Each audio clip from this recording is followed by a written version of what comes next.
ரெண்டு litre oil வேணாமா? Oil போடணும். Oil 2 oil. அப்படி சொன்னால் ரவுண்ட் பண்ணி போடலாம். இல்லை ரவுண்ட் எல்லாம் பண்ண வேண்டாம். 2 லிட்டரு போடுவேன். ஆயில் தனியாக போடுவேன்.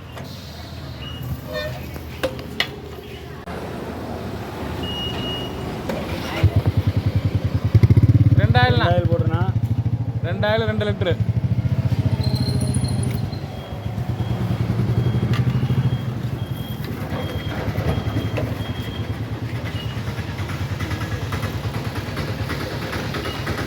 சரிண்ணா. 202 எவ்வளோண்ணா? எவ்வளோண்ணா? 218.